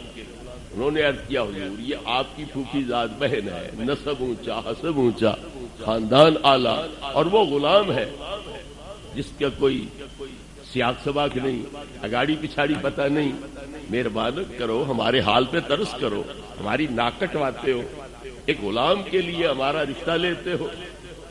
چوچرا کی اب بیٹی ان کی ہے، پیدا وہاں ہوئی ہے، پلی وہاں ہے، پروان وہاں چڑھی ہے، وہ ماں باپ ہے، ان کی مرضی دیں نہ دیں، لیکن نہیں، مرضی اور جگہ تو چل سکتی تھی، نبی پاک کے رشتہ مانگنے کے بعد ان کی مرضی نہیں چلے گی، مرضی چلے گی تو نبی پاک کی چلے گی۔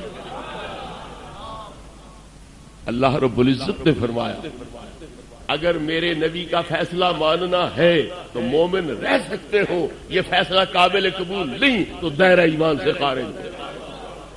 ما کان لمؤمن ولا مؤمنۃ اذا قضى الله ورسوله امرا ان يكون لهم الخيرة من امرهم۔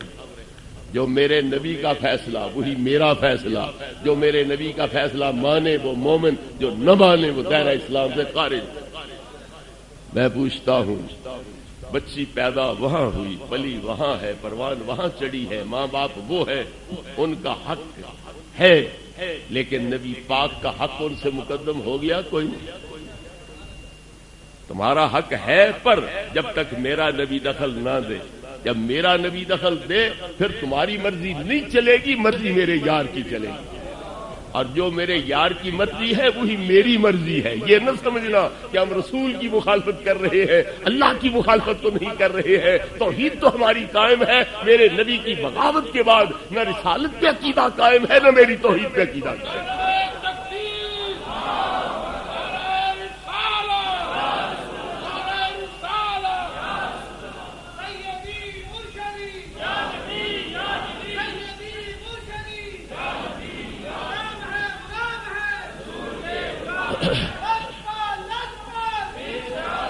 تو جس کا نام محمد ہے وہ کسی چیز کا مالک مختار ہے یا کوئی نہیں؟ بچی ان کی ہے پر ان کی مرضی نہیں چل رہی ہے، مرضی نبی پاک کی چل رہی ہے۔ بالآخر انہوں نے دیا رشتہ، اسی غلام کو دیا، اور اللہ رب العزت کے اس حکم کی تعمیل کرنا پڑی کہ مومن رہنا ہے تو جدھر میرا نبی چاہتا ہے رشتہ ادھر دینا ہوگا، اور نہیں دیتے تو دائرہ اسلام سے خارج۔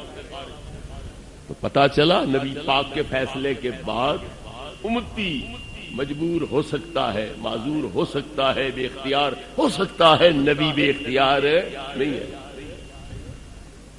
نبی کریم علیہ الصلوۃ والتسلیم کے پاس ایک جھگڑا آیا، ایک بظاہر مسلمان تھا، دوسرا یہودی تھا، آپ نے فیصلہ یہودی کے حق میں دے دیا۔ اس بظاہر جو مسلمان تھا اندر سے کالا تھا، منافق تھا، اس نے کہا چلو ابو بکر صدیق سے بھی فیصلہ کرا لیں۔ یہودی نے کہا ٹھیک ہے چلو، حضرت صدیق کو صورتحال بتلائی، انہوں نے بھی فیصلہ یہودی کے حق میں کر دیا۔ اب اس یہودی نے کہا چلو عمر فاروق کے پاس یہ جھگڑا لے چلتے ہیں، وہاں پیش کرتے ہیں۔ یہودی نے کہا چلو۔ جب دستک کی، دروازہ کھٹکھٹایا، سیدنا عمر فاروق رضی اللہ عنہ باہر تشریف لائے، عرض کیا ہمارا جھگڑا ہے، ہم آپ سے فیصلہ کرانا چاہتے ہیں۔ ٹھیک ہے بتلاؤ کیا ہے؟ یہودی نے عرض کیا حضور اجازت ہو تو میں ایک بات عرض کر لوں؟ فرمایا ہاں۔ حضور دو جگہ یہ جھگڑا پہلے پیش ہو چکا ہے، نبی کریم علیہ السلام کی بارگاہ اقدس میں بھی اور حضرت صدیق اکبر کی بارگاہ میں۔ انہوں نے فیصلہ میرے حق میں کیا ہے، پر تمہارا یہ مسلمان مطمئن نہیں ہوا، اس لیے تیسری جگہ تمہارے پاس لے آیا۔ اب سنو بات اور کرو فیصلہ۔ آپ نے فرمایا مکانکما حتی ارجع الیکما، تم اپنی جگہ پہ ٹھہرو، میں ابھی گھر سے ہو کے آتا۔ اندر تشریف لے گئے، تلوار میان سے باہر نکالی، آتے ہی اس منافق کی گردن قلم کر دی، سر تن سے جدا کر دیا، اور کیا فرمایا؟ ھذا قضائی لمن لم یرضى بقضاء رسول اللہ، جو میرے نبی کے فیصلے پر راضی نہیں، میرا فیصلہ کیا چاہیے۔ شور مچ گیا، کوہرام مچ گیا، عمر نے ظلم کیا، زیادتی کی، مسلمان کو قتل کر دیا، اس سے قصاص لینا چاہیے، بدلہ لینا چاہیے، یہ وہ۔ اللہ نے آیت کریمہ بھیج دی، فلا وربک لا یؤمنون حتی یحکموک فیما شجر بینہم ثم لا یجدوا فی انفسہم حرجا مما قضیت ویسلموا تسلیما۔ اللہ نے فرمایا محبوب مجھے تیرے رب کی قسم ہے، یہ لوگ مومن ہو سکتے ہی نہیں جب تک کہ اپنے جھگڑوں میں تمہیں فیصل نہ مانے، تمہارے حکم کو تسلیم نہ کرے، اور یہ بھی نہیں کہ اوپر سے چپ کر جائے، بلکہ دل و جان سے تسلیم کرے، دل میں کوئی وسوسہ، کوئی تردد، کوئی تذبذب پیدا نہ ہو تو مومن ہے، اگر دل مطمئن نہ ہو تو پھر بھی دائرہ اسلام سے خارج۔ تو نبی پاک کو کوئی اختیار ہے یا کوئی نہیں؟ آپ کے فیصلے کی کوئی حیثیت ہے یا کوئی نہیں؟ اللہ فرماتا ہے کہ یہ لوگ مومن ہو سکتے ہی نہیں جب تک کہ میرے یار کو حاکم نہ مانے۔ عجیب بات ہے کہ حاکم مانے بغیر مومن کوئی نہیں ہو سکتا، حاکم تو ہے پر اختیار کوئی نہیں۔ کیا منطق ہے، کیا فلسفہ ہے، کیسی عجیب سوچ ہے۔ حاکم تو ہے پر اختیار کوئی نہیں، جس کا نام محمد ہے وہ کسی چیز کا مالک و مختار نہیں ہے۔ اب میں تھوڑی سی طالب علمی آپ کے سامنے ظاہر کر لوں، محمد ہو ہی وہی سکتا ہے جو با اختیار ہو، جو بے اختیار ہو وہ محمد ہو ہی نہیں سکتا ہے۔ دلیل کیا ہے؟ علماء حضرات بیٹھے ہوں گے، ان کے استاد بھی بیٹھے ہوں گے، وہ ان کو سبق کیا دیتے ہیں کہ حمد کا معنی کیا ہے؟ الثناء باللسان علی الجمیل الاختیاری نعمتا کان او غیرہا، کسی کے کمالات اختیاریہ پر جو اس کی تعریف کی جائے اس کو حمد کہا جاتا ہے۔ کسی کے کمالات اختیاریہ پر جو تعریف کی جائے اسے حمد کہتے ہیں۔ اسی لیے موتی کی کوئی تعریف کرے اسے مدح کہتے ہیں، حمد نہیں کہتے۔ موتی بے جان ہے، بے اختیار ہے، اس میں نہ ارادہ ہے، نہ قدرت ہے، نہ مشیت ہے، لہذا موتی کی حمد نہیں کہلائے گی، مدح کہلائے گی۔ اور حمد کیا ہے؟ کسی کے کمالات اختیاریہ بیان کرنا۔ تو پھر محمد وہی ہوگا جو با اختیار ہوگا، جو بے اختیار ہوگا وہ محمد ہو ہی نہیں سکتا۔ عجیب جہالت کا مظاہرہ ہے کہ لفظ محمد کا بول رہے ہیں، ادھر بے اختیار بھی کہہ رہے ہیں۔ تو جو بے اختیار ہے وہ محمد نہیں ہو سکتا، اور جو محمد ہے وہ بے اختیار نہیں ہو سکتا۔ میرے بزرگوں اور بھائیوں، کافر لوگ جب نبی کریم علیہ السلام کی توہین کرنا چاہتے تھے، تنقیص کرنا چاہتے تھے، تو وہ محمد کا لفظ نہیں بولتے تھے، مزمم کا لفظ بولتے تھے۔ مزمم نے یہ کیا، مزمم نے وہ کیا۔ تنقیص کے موقع پر کیا لفظ بولتے تھے؟ مزمم، محمد کا لفظ نہیں بولتے تھے۔ نبی کریم علیہ السلام نے کیا فرمایا؟ دیکھو اللہ ان کے سب شتم کو، ان کے تبرے کو مجھ سے کس طرح دور کرتا ہے۔ یشتمون مزمما ویلعنون مزمما وانا محمد، وہ مزمم کو گالیاں دیتے ہیں، مزمم کی ہجم کرتے ہیں، اور مجھے اللہ نے محمد بنا کے بھیجا ہے، مزمم نہیں بنا کے بھیجا۔ جو میں نے بات عرض کرنی ہے وہ یہ ہے کہ کافر بھی سمجھتے تھے کہ لفظ محمد کا بولے تو جو محمد ہے قابل ستائش ہے، پھر اس کی عیب جوئی کیسے کر سکتے؟ محمد کا لفظ بولے تو محمد ہے ہی وہ جو حمدوں کے لائق ہو، تعریفوں کے لائق ہو، وہ تنقیص کے لائق تو ہو نہیں سکتا، سب تبرے کے لائق تو ہو نہیں سکتا۔ تو محمد کا لفظ بھی بولے، ساتھ تنقیص بھی کریں تو یہ نام ہمیں جھٹلا دے گا، لہذا وہ نام چھوڑ دیتے تھے، مزمم کا لفظ بولتے تھے۔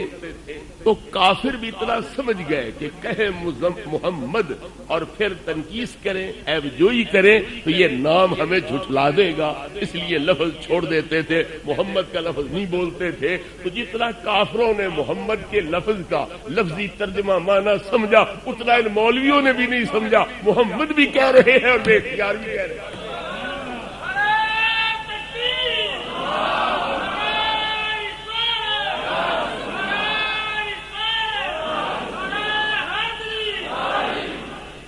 میرے بھائیو، نبی کریم علیہ الصلوۃ والتسلیم کتنے با اختیار ہیں۔ آپ کے پاس حضرت ام عطیہ حاضر ہوئی، یا رسول اللہ تم نے لوہا حرام کر دیا ہے، پیٹنا حرام کر دیا ہے، بین حرام کر دیے ہیں، اور میں نے فلاں قبیلے کی امداد کرنی ہے۔ کیوں؟ جب میرا خامد فوت ہوا تھا وہ عورتیں آئی تھیں، میرے خامد پر نوحے کیے، مرثیے پڑے، غم کیا، ماتم کیا، تو مجھے ان کا بدلہ دینا چاہیے۔ آپ نے ادھر حرام بھی کر دیا ہے، اب میرے لیے کیا حکم ہے؟ فرمایا باقی کسی عورت کے لیے جائز نہیں، تیرے لیے جائز،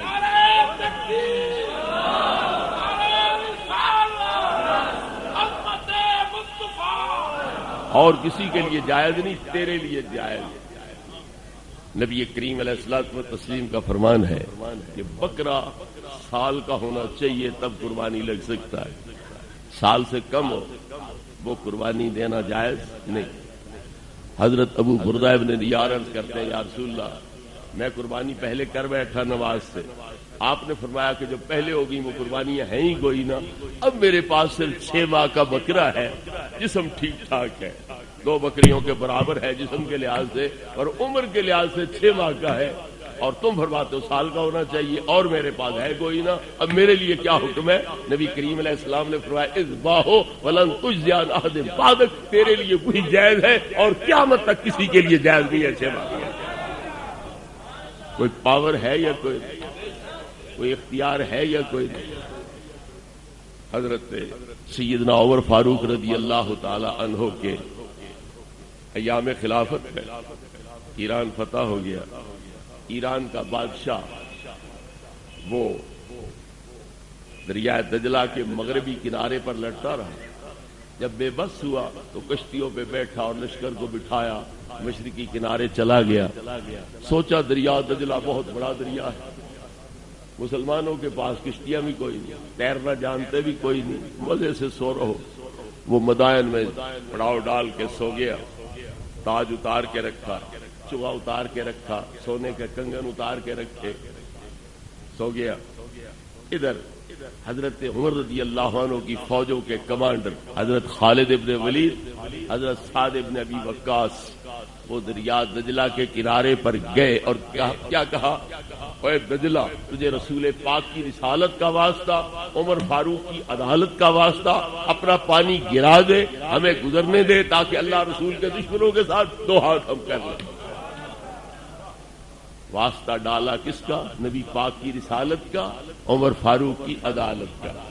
ان دونوں جرنیلوں نے، جو ہم زمان ہوتے ہیں وہ کوئی قدر اہمیت نہیں سمجھتے، لیکن اس سے پتہ چلتا ہے کہ حضرت عمر کی شخصیت کتنی بھاری بھرکم تھی، کتنی وزنی شخصیت تھی کہ آپ کی فوجوں کے کمانڈر اس دریا کو واسطہ دے رہے ہیں نبی پاک کی رسالت کا اور عمر فاروق کی عدالت کا واسطہ۔ وہ دجلہ اپنا پانی گرا دے، پایاب ہو جا، تاکہ ہم پار جا سکیں، اللہ رسول کے دشمنوں کے ساتھ جنگ کر سکیں۔ دریا کا پانی گر گیا، انہوں نے گھوڑے ڈال دیے، گھوڑوں کے گھٹنے سے اوپر دریا دجلہ کا پانی نہیں آیا، جس میں جہاز چلتے ہیں، اتنا بڑا دریا ہے، مگر گھوڑوں کے گھٹنے سے اوپر دریا کا پانی نہیں آیا۔ چلتے ہوئے گھوڑے پار پہنچے اور یہ صحابہ آپس میں باتیں کرتے ہوئے پار پہنچے، دشمنوں پہ حملہ کیا۔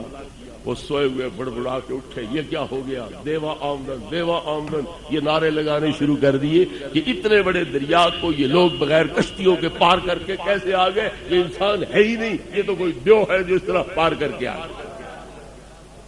کسرا بھی بھاگ نکلا وہاں سے، تاج وہیں، چوغا وہیں، سنہری کنگن وہیں، وہ مال غنیمت میں مدینہ پاک پہنچے۔ کسرا کا تاج چگا، سونے کے کنگن ہاتھوں والے، وہ مدینہ پاک مال غنیمت میں پہنچے،